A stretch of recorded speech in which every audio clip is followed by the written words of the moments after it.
जय माता दी। I am doctor महिमा, एस्ट्रोलॉजर एंड वास्तु कंसल्टेंट। स्वागत है आप सभी का हमारे साथ इस खास वीडियो में, जिसमें हम बात करेंगे मंथली प्रेडिक्शन की, मासिक राशिफल। मई महीने के लिए क्या कहते हैं तुला राशि के सितारे, लिब्रंस के लिए कैसा रहने वाला है मई का पूरा महीना। वैसे भी एस्ट्रोलॉजिकली मई का महीना बहुत ज्यादा इंपॉर्टेंट है, खास है ये महीना, क्योंकि इस महीने में बहुत सारे ग्रहों का राशि परिवर्तन हो रहा है। बहुत सारे ग्रह परिवर्तित हो रहे हैं, जिनमें बड़े बड़े ग्रह जैसे गुरु, राहु, केतु, बुध, ये सब अपना स्थान परिवर्तन करेंगे। तो इसका प्रभाव आपकी राशि पर क्या पड़ेगा, ये यहाँ पर हम देखेंगे। देखिए, जो तुला राशि होती है, लिब्रा राशि होती है, इनके जो लॉर्ड हैं शुक्र होते हैं, काफी बैलेंसिंग राशि होती है, सबको साथ लेकर चलती है। लेकिन मई के महीने में इनका क्या हाल रहने वाला है, ये यहाँ पर हम देखेंगे। देखिए, ये जो वीडियो हम बनाते हैं ट्रांजिट के आधार पर बनाते हैं, गोचर के आधार पर। जिस तरीके से ग्रह बदलते हैं वैसे ही आपके जीवन पर प्रभाव पड़ता है। लेकिन इसके साथ साथ ये भी देखना जरूरी है कि आपके खुद की कुंडली में ग्रहों की स्थिति कैसी है। देखिए, ये मून हमने आपको समझाने के लिए लिखा हुआ है। चंद्रमा जहां भी आपकी कुंडली में बैठा हुआ है, प्लेस है, वहां नंबर 7 लिखा है, तो आपकी राशि तुला है। इस वीडियो में हम आपकी जन्म राशि और आपकी चंद्र राशि के आधार पर बताएंगे। देखिए, इसको आप अपनी लगन से भी रिलेट कर सकते हैं। कई लोग हमसे कहते हैं कि तुला, लगन और राशि एक नहीं होती, लेकिन कहीं ना कहीं लगन का भी प्रभाव पड़ता है और आप अपने नाम से भी रिलेट करके इसको देख सकते हैं। अब सबसे पहले हम यहाँ देखेंगे कि मई महीने में तुला राशि के लिए, लिब्रंस के लिए चार्ट क्या कहता है। देखिए, सबसे पहले इनके 6 हाउस में चतुर्ग्रही योग बना हुआ है महीने के शुरू में ही, लेकिन 6 तारीख को। देखिए, यहाँ पर ये 6 हाउस है जहां नंबर 12 लिखा हुआ है। बुध, शुक्र, राहु और शनि, 4 ग्रह यहाँ पर बैठे हुए हैं। लेकिन 6 मई को बुध यहाँ से अपना स्थान परिवर्तन करेंगे और मेष में आ जाएंगे, और यहाँ पर सूर्य के साथ बुध आदित्य योग बनाएंगे। ये यहाँ पर 22 तारीख 23 तारीख तक रहेंगे। उसके बाद 23 के बाद फिर से बुध अपना स्थान परिवर्तन करेंगे और वृषभ में आ जाएंगे, अपने मित्र राशि में। आपके 7th हाउस में अभी उच्च के सूर्य चल रहे हैं, यहाँ पर सूर्य विराजमान है। इसके बाद यहाँ पर 8th हाउस में गुरु हैं, और आपके कर्म क्षेत्र में 10th हाउस, जिसे हम कर्म का भाव कहते हैं, वहां पर मंगल विराजमान है, नीच के मंगल यहाँ है, और केतु आपके 12th हाउस में है। देखिए, 14 तारीख को सूर्य भी राशि परिवर्तन करेंगे, सूर्य मेष से निकलकर आपके 8th हाउस में आ जाएंगे, और गुरु भी 14 ही तारीख को यहाँ से स्थान परिवर्तन करके, यानी 15 से इनका प्रभाव दिखने लगेगा और आपके भाग्य में आ जाएंगे। इसके साथ साथ 18 मई को राहु और केतु दोनों ही अपना स्थान परिवर्तन करेंगे। देखिए, राहु और केतु जो होते हैं उल्टे चलते हैं, वक्रीय चलते हैं, इसलिए राहु आपके 6 हाउस से निकलकर और पंचम में आ जाएंगे, जहां पर 11 नंबर लिखा है, यानी कुंभ में। और इसी तरीके से केतु आपके लाभ भाव में आ जाएंगे 18 मई को। तो इन सब चीजों का आपके जीवन पर क्या प्रभाव पड़ेगा। वैसे तो पूरे महीने मंगल यही चलने वाले हैं और शुक्र भी यही चलने वाले हैं, लेकिन 31 मई को शुक्र भी स्थान परिवर्तन करेंगे, शुक्र मेष में आ जाएंगे। अभी आपके 4 ग्रह, जैसे मैंने बताया, शुरू में यही हैं। तो पूरे ही मई में, पूरे मई के मंथ में क्या प्रभाव पड़ेगा, ये सबसे पहले हम आपके स्वास्थ्य से स्टार्ट करते हैं, बिकॉज हेल्थ इज वेल्थ। सबसे इंपॉर्टेंट होती है हमारी हेल्थ। तो देखिए, यहाँ अगर हम बात करें, जैसे मैंने आपको बताया, शुक्र आपके लॉर्ड होते हैं, और अगर आप चाहते हैं कि शुक्र का आशीर्वाद आपको मिलता रहे, तो आप कमेंट बॉक्स में अवश्य ही ओम शुभ शुक्राय नमः लिखें, जिससे उनके ब्लेसिंग्स आपको मिलते रहें। तो देखिए, जब भी हम स्वास्थ्य की बात करते हैं इन जनरल, तो आपकी 1st हाउस को हम देखते हैं, आपकी लगन को देखते हैं कि आपकी लगन के जो प्लैनेट हैं, यानी आपके जो राशि स्वामी हैं शुक्र, उनकी स्थिति आपके चार्ट में कैसी है। तो पूरे मई के महीने शुक्र आपके 6 हाउस में चलेंगे, और देखिए, यहाँ पर शुक्र, बुध, राहु, शनि, कई ग्रह यहाँ पर चल रहे हैं, और 18 मई तक केतु भी यहाँ पर हैं। तो मैं तुला राशि वालों को कहना चाहती हूँ कि बहुत ज्यादा तो तबीयत नहीं खराब होगी। ये सब आपकी कुंडली पर भी डिपेंड करेगा, वहां ग्रहों की स्थिति कैसी है, लेकिन आपको अपने खान पीन का बहुत ध्यान रखना है, क्योंकि गुरु भी आपके अष्टम में है। देखिए, 3 जो त्रिक भाव होते हैं, यानी 6ठा, 8वां और 12वां, इनको हम थोड़ा सा नेगेटिव हाउस कहते हैं, त्रिक भाव कहते हैं, और यहाँ पर आपके 6 ग्रह विराजमान हैं। तो तीनों ही जो हम कहेंगे हाउसेज हैं, ये थोड़ा सा आपकी हेल्थ पर नेगेटिव प्रभाव डाल सकते हैं। तो खाने पीने का आपको ध्यान देना है। इनडाइजेशन हो सकता है, एसिडिटी की प्रॉब्लम हो सकती है, पेट में तकलीफ हो सकती है, क्योंकि गुरु यहाँ पर हैं और कभी कभी गुरु आपका वेट भी बढ़ा देते हैं, वेट भी आप पुट ऑन कर सकते हैं।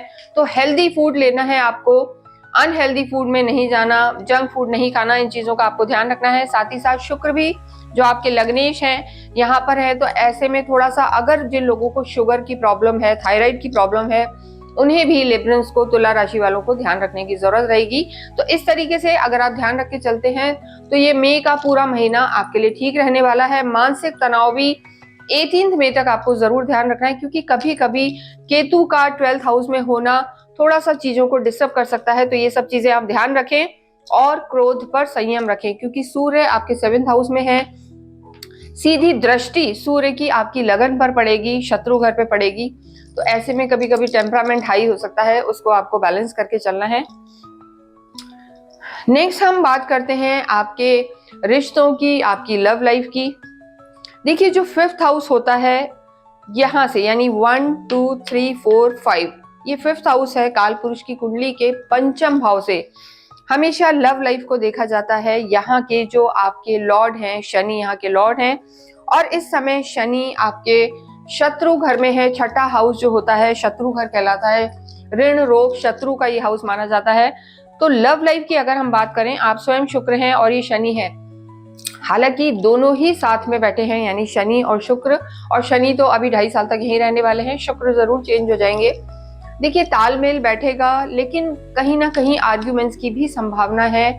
आपको थोड़ा अपना नेचर थोड़ा सा हम कहेंगे कूल रखना है। हालांकि शुक्र उच्च के हैं, आपके जो राशि स्वामी हैं वो उच्च के चल रहे हैं, तो ऐसी स्थिति में टाइम साथ में स्पेंड करेंगे, घूमना फिरना रहेगा। लेकिन जो शनि होते हैं वो शनि शनि, यानी थोड़ा सा चीजों में, आपके रिश्ते में जो हम कह सकते हैं कि जिस तरीके से आप एक्सपेक्ट कर रहे हैं कि चीजें जल्दी मटेरियलाइज हो जाएं या मेरा रिश्ता अच्छा बढ़े, तो उसमें थोड़ा सा हम कहेंगे जैसी आपकी उम्मीदें हैं, एक्सपेक्टेशंस हैं, थोड़ा सा स्लो डाउन रह सकता है।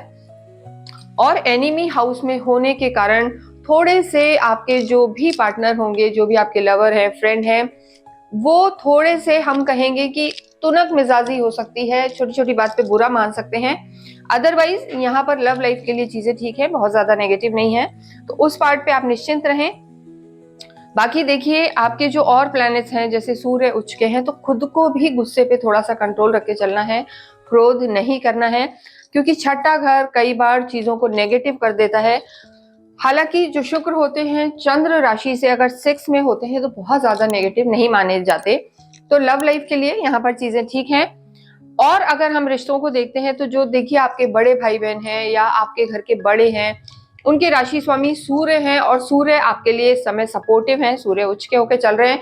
तो 14 तारीख तक तो और रिश्तों में कहीं कोई दिक्कत नहीं नजर आ रही है, चीजें आपकी ठीक रहेंगी। तो निश्चिंत रहें, बड़ों का सपोर्ट लें, तो आपका ये पूरा महीना हर तरीके से रिश्तों को लेकर अच्छा रहेगा। नेक्स्ट हम बात करते हैं आपकी मैरिज की, मैरिड लाइफ की। देखिए, मैरिड लाइफ के लिए 7th हाउस देखा जाता है। मैं साथ में आपको बताती भी जा रही हूँ कि कैसे देखना है। ये 1st हाउस है, ये 2nd है, ये 3rd है, ये 4th हाउस है, ये 5th है, ये 6th है, और ये हाउस जो लगन के एकदम सामने होता है, केंद्र में होता है, 7th हाउस कहलाता है। यहाँ आपके सूर्य बैठे हुए हैं उच्च के। देखिए, कभी भी सूर्य जब भी 7th हाउस में आते हैं तो चाहे करियर के लिए अच्छे हों, लेकिन पर्सनल लाइफ के लिए थोड़े से नेगेटिव हो जाते हैं। सूर्य का 7th हाउस में होना उतना अच्छा नहीं माना जाता, कहीं ना कहीं आर्ग्यूमेंट्स को ले आता है, ईगो प्रॉब्लम ले आता है हस्बैंड वाइफ के बीच में, आपके स्पाउस के बीच में, वेदर हस्बैंड हो, वाइफ हो, मेल फीमेल हो। सूर्य का यहाँ होना थोड़ा सा डोमिनेटिंग नेचर बना सकता है सामने वाले का। प्लस आपके जो 7th हाउस के लॉर्ड हैं मंगल, वो भी इस समय नीच के चल रहे हैं। तो मैरिड लाइफ के लिए मैं लिब्रल्स को कहना चाहती हूँ कि ये महीना बहुत ज्यादा अच्छा नहीं कहेंगे। देखिए, क्योंकि जो मंगल हैं आपके 7th हाउस के लॉर्ड, वो इस समय पूरे ही महीने नीच के ही चलेंगे। तो आपको तालमेल बिठाने की बहुत ज्यादा जरूरत है, क्योंकि मंगल अगले महीने जाके चेंज होंगे, 6 जून को चेंज होंगे। तो तब तक तो किसी भी आर्ग्यूमेंट में ना जाएं, कहीं कोई वाद विवाद की स्थिति होती है तो उसको अवॉइड करें, ये आपके लिए बहुत ज्यादा जरूरी है। और आपके खुद के जो लॉर्ड है शुक्र, वो भी राहु के साथ लंपट योग बना रहे हैं। राहु और शनि का जो हम कहेंगे पिशाच योग भी बना हुआ है। तो और रिश्ते आपके ठीक रहेंगे, लेकिन मैरिड लाइफ को लेकर तुला राशि वालों को बहुत ज्यादा ध्यान रखने की जरूरत है। स्पेशली जो 1st हाफ आपका रहेगा, यानी जो 15 मई तक का समय है, जब तक सूर्य यहाँ पर है तब तक तो आपको बिल्कुल भी एग्रेशन में नहीं जाना है। जिन लोगों का विवाह नहीं हुआ है उन्हें भी मैं कहूंगी कि मई के महीने को छोड़ दें और आगे आप चीजों को प्लान करें, क्योंकि जब आपके गुरु यहाँ से निकलकर लगभग, यानी जो फर्स्ट हाफ है वो गुरु के हिसाब से भी उतना अच्छा नहीं है, वो बाद में आपके भाग्य में आ जाएंगे तो धीरे धीरे आपकी चीजें ठीक होंगी। तो कहीं सूर्य गड़बड़ है, कहीं गुरु गड़बड़ है आपकी मैरिड लाइफ को लेके, वैवाहिक जीवन को लेके। तो ये इस पूरे महीने में जहां आपको ध्यान देना है वो आपका वैवाहिक जीवन है, वहां आप तालमेल बिठाएं। हालांकि बैलेंसिंग होते हैं पर फिर भी आपका जो छठा घर है इस समय वहां बहुत सारे ग्रह हैं और ये हाउस कई बार आपको दुश्मनों से घेर सकता है, चाहे वो आपके घर वाले ही क्यों ना हो। कानूनी चीजों में डाल सकता है, कानून को यहाँ पर एक्टिव कर देता है, वो लिटिगेशंस में जा सकते हैं।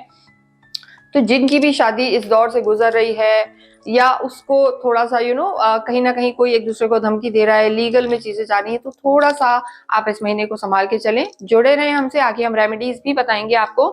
तो ये था आपका वैवाहिक जीवन का हाल मई के महीने में, जिसको आपको संभालना है। नेक्स्ट हम बात करते हैं आपके करियर की, आपके कर्म क्षेत्र की, आपका कार्य कैसा रहेगा, जिसको हम आपके 10th हाउस से देखते हैं।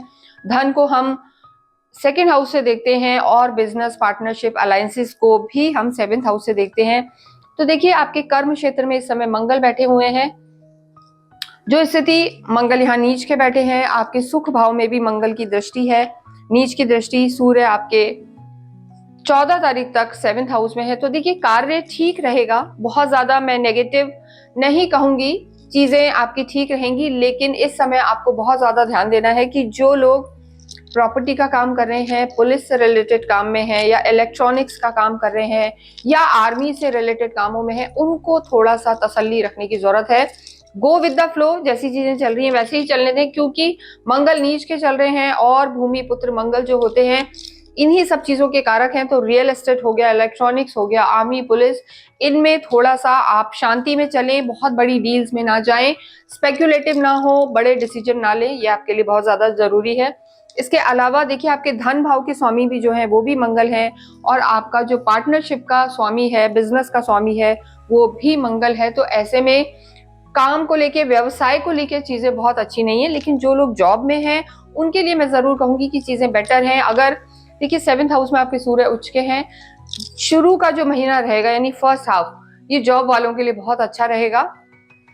उनका मान प्रतिष्ठा बढ़ेगा, यश वैभव बढ़ेगा। काम में भी अगर आप हैं तो वहां भी, अगर आप कोई गवर्नमेंट से रिलेटेड काम करते हैं, आपका लाइजनिंग का काम है या कहीं भी आपको गवर्नमेंट से रिलेटेड चीजों में जाना पड़ता है, जैसे कई लोग टेंडर उठाते हैं, इस टाइप की चीजें, वहां पर तुला राशि वालों के लिए लाभ रहेगा।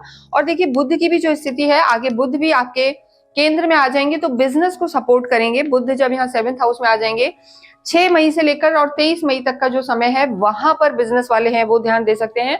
23 मई के बाद जब बुध वापस अष्टम में आ जाएंगे तो पैसे को संभाल के रखना है तुला राशि वालों को। एक्स्ट्रा वैकेंसी हो सकती है, पैसा खर्च हो सकता है, क्योंकि 12th हाउस के भी स्वामी है बुध, तो वह आपका बढ़ा सकता है। यानी एंड ऑफ द मंथ आपको अपने खर्चों को कंट्रोल करना है। हो सकता है आपको लगे फॉरेन जा सकते हैं, घूमने फिरने जा सकते हैं, तो घूमने फिरने पे ज्यादा ध्यान नहीं देना है इस पूरे ही महीने। अगर आप ट्रैवल करते हैं किसी भी रूप में अपने व्यापार को लेके, रोजगार को लेके, तो वो चीजें ठीक रहेंगी। लेकिन एंड ऑफ द मंथ आपको खर्चों को कंट्रोल करना है और छोटे छोटे विवादों में नहीं फंसना, क्योंकि कर्म क्षेत्र में मंगल नीच के हैं, धन भी आपका मंगल है, व्यापार भी आपका मंगल है और पत्नी पति भी आपका मंगल है। तो मंगल इस समय आपके लिए बहुत ज्यादा, जो मैं कहूंगी, अच्छा परिणाम नहीं देंगे इस महीने में। आपको हम बताएंगे कि कैसे चीजें ठीक करें, तो उस पर ध्यान देना आप। इसके बाद हम नेक्स्ट स्थिति देखते हैं स्टूडेंट्स की, विद्यार्थियों की। देखिए विद्या के लिए भी शनि मेन ग्रह है, यहाँ पर 5th हाउस देखा जाता है और शनि की जो स्थिति है आपके 6th हाउस में है, लेकिन सूर्य उच्च के हैं। तो बुद्धि जो फर्स्ट हाफ हम कहेंगे विद्यार्थियों के लिए बहुत बहुत अच्छा है। सीधे सूर्य की दृष्टि आपकी लगन पे रहेगी तो बुद्धि आपकी तेज रहेगी, विवेक, इंटेलेक्ट आपका जागा रहेगा। जिस चीज में भी आप मेहनत करेंगे, जो भी आप एग्जाम दे रहे हैं, उसमें आपको फायदा होगा, क्योंकि सूर्य काफी अच्छे हैं यहाँ पर। और उसके बाद बुध भी यहाँ आ जाएंगे। तो बुध जो होते हैं बुद्धि के देवता हैं, विवेक के देवता हैं। तो स्टूडेंट्स के लिए समय अच्छा रहेगा। टेक्निकल एजुकेशन में भी जो जाना चाहते हैं उनके लिए भी समय ठीक है। गवर्नमेंट का कोई एग्जाम देना चाहते हैं वहां भी चीजें ठीक है। लेकिन 15-18 मई के बाद चीजों में, क्योंकि आपके 5th हाउस में ही राहु भी आ जाएंगे और राहु कहीं ना कहीं भटकाते हैं। तो पहले यानी जो शुरू के 18-20 दिन होंगे वो स्टूडेंट्स के लिए ज्यादा अच्छे हैं, बाद में इन्हें मेहनत ज्यादा करनी पड़ेगी। भाग्य साथ देगा तो डेफिनेटली इनकी चीजें बेटर होंगी, क्योंकि देखिए बुध आपके भाग्येश हैं और 6 से 23 मई तक जैसे मैंने बताया आपको बुध आपके केंद्र में ही चलेंगे। तो ये समय विद्यार्थियों के लिए बहुत अच्छा है। एंड ऑफ द मंथ में उतना ज्यादा रिजल्ट अच्छा हो सकता है ना रहे, तो मेहनत ज्यादा करें तो आपका ये समय आपको पार लगा देगा। नेक्स्ट हम बात करते हैं अध्यात्म की और भाग्य की। देखिए आध्यात्मिक आप होते हैं नो डाउट, लेकिन जो गुरु की स्थिति है, गुरु अभी आपके अष्टम में चल रहे हैं, तो जो शुरू के बहुत 14-15 दिन है उसमें उतना तालमेल अध्यात्म के साथ आपका नहीं लग रहा है। लेकिन 14 मई के बाद गुरु आपके भाग्य में आ जाएंगे और यहाँ पे तुला राशि वालों को गुरु का बहुत सपोर्ट मिलेगा, क्योंकि गुरु यहाँ आना धर्म त्रिकोण जो धर्म का ही स्थान है, जो हम कहते हैं पुराने जन्मों के आपके शुभ कर्मों का स्थान है, तो यहाँ आपको बहुत हेल्प मिलेगी गुरु से। भाग्य आपका बढ़ेगा, अध्यात्म भी बढ़ेगा और जो गुरु की सीधी दृष्टि है वो भी आपके धन को बढ़ाने वाली भी होगी, पराक्रम को बढ़ाने वाली भी होगी। तो भाग्य यहाँ पर 15 मई के बाद आपको तुला राशि वालों को भाग्य का साथ बिल्कुल मिलेगा, क्योंकि आपका पराक्रम भी बढ़ेगा, मजबूत होंगे। तो कर्म और भाग्य जब दोनों का साथ मिलेगा तो आपकी चीजें बेटर हो जाएंगी। लेकिन आपको किसी भी गलत संगत में नहीं जाना। कहते हैं ना आचार व्यवहार अपना शुद्ध रखें, अच्छा रखें, सात्विक रहें, तो डेफिनेटली जो गुरु हैं ये आपके जो कहते हैं मई के महीने में आपका बेड़ा पार करेंगे, चीजें आपकी बेटर रहेंगी और आपका कहीं ना कहीं धार्मिक यात्राएं भी होंगी, शास्त्रों के प्रति आपकी रुचि बढ़ेगी, धर्म के काम करेंगे आप और पिता से आपको सपोर्ट मिलेगा। जो आपके भाग्येश हैं वो शुरू के 5-6 दिन इतनी अच्छी अवस्था में नहीं है, लेकिन उसके बाद यहाँ पर आ जाएंगे आपके जो हम कहते हैं केंद्र में आएंगे 7th हाउस में, तो आपको पत्नी घर पति घर में भी राहत मिलेगी और बिजनेस में भी राहत मिलेगी। यानी भाग्येश का मरकरी का और सूर्य के साथ होना बुध आदित्य योग बनाएगा और आपको भाग्यशाली भी बनाएगा। तो ये रहेगा आपके पूरे महीने का हाल। तो बस तुला राशि वालों को जैसे मैंने आपको पहले भी कहा कि एक तो स्वास्थ्य का ध्यान रखना है और अपनी मैरिड लाइफ का इस महीने में आपको खास ध्यान रखना है। 6 से लेकर 23 तारीख तक का जो समय रहेगा ये आपके कार्य के हिसाब से और भाग्य के हिसाब से आपको लाभ देने वाला होगा। एंड ऑफ द मंथ में चीजों में केयरफुल रहें, वरना कहीं थोड़ा सा लीगल इश्यूज भी आ सकते हैं या शत्रु आप पे थोड़ा हावी हो सकते हैं, तो इन चीजों का ध्यान रखें। आपको करना क्या है, देखिए एक तो अवश्य ही आप गणपति जो आपके भाग्येश हैं बुध का आप कोई भी मंत्र जाप अवश्य करें। ओम गंगनपते नमः का जाप कर सकते हैं ग्रीन ऑनेक्स की माला पर, इससे आपके भाग्य में वृद्धि होगी। सूर्य आपके केंद्र में ही है, बाद में अष्टम में चले जाएंगे, तो कोई आपको दिक्कत ना आए, शत्रु आप पर हावी ना हो, इसलिए जरूरी है कि आप आदित्य हृदय स्रोत का पूरे ही महीने पाठ करें और आप सूर्य को जल अवश्य चढ़ाएं, ये आपके लिए जरूरी है। देवी आपकी ईष्ट है, तो जितना हो आप दुर्गा माँ की पूजा करें, दुर्गा चालीसा करें और फ्राइडे के दिन छोटे छोटे कन्याओं को, छोटे छोटे बच्चों को आप कुछ भी मिठाई, टॉफी, चॉकलेट्स कुछ भी बांट सकते हैं। इससे आपका क्रोध भी कम होगा और आपके रिश्तों में मधुरता रहेगी।